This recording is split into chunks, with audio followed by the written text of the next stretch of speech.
ಸಾಕ್ರಿ ಸಾಕ್ರಿ, ಕಿವು ಕೊಡ್ತಾ ಇದೆ ನಿಮ್ಗೆ.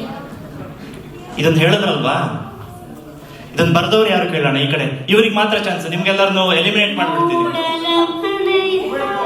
ರಿಪೀಟ್ ಯಾಕೆ ಹೇಳ್ತೀನಿ?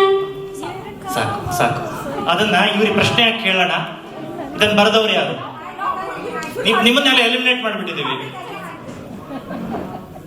ಇಲ್ಲ, ನೀವು ಓವರ್ ಕ್ವಾಲಿಫೈಡ್. ಓಕೆ, ಹುಲಿಗಳು ಮಾತಾಡ್ತಾವ್ರಿ. ಹುಲಿಗಳೇನು ಕಡಿಮೆ ಇಲ್ಲ, ಬರೀ ಸಿಂಹ ಮಾತ್ರ ಅಲ್ಲ, ಸಿಂಹ ರಾಜ ಆಗಿರ್ಬೋದು, ಹುಲಿ ರಾಜನೇ ಕಂಟ್ರೋಲ್ ಮಾಡುತ್ತೆ. ಅವ್ರ ಹೆಸರನ್ನ ಫುಲ್ ಹೆಸರು ಹೇಳಿ ನೋಡೋಣ. ದಾರಾ ಬೇಂದ್ರೆ ಅವರಿಗೆ ಬಹುಶಃ ಕನ್ನಡ ಸಾಹಿತ್ಯದಲ್ಲಿ ಅದೆಷ್ಟು ಕೊಡುಗೆಯನ್ನು ಕೊಟ್ಟಿದ್ದಾರೆ ಅಂತ, ಕನ್ನಡ ಸಾಹಿತ್ಯವನ್ನ ಪರಿಚಯ ಮಾಡಿಕೊಂಡವರಿಗಿಂತ ಅದರ ಬಗ್ಗೆ ಆಸಕ್ತಿ ಇರೋರಿಗೂ ಸಹ ಹೆಚ್ಚು ಮಾಹಿತಿ ಇದೆ. ಅವರನ್ನ ನೆನಪು ಮಾಡಿಕೊಳ್ಳುತ್ತಾ ಮುಂದಿನ ಹಾಡಿಗಾಗಿ ಚುಮು ಚುಮು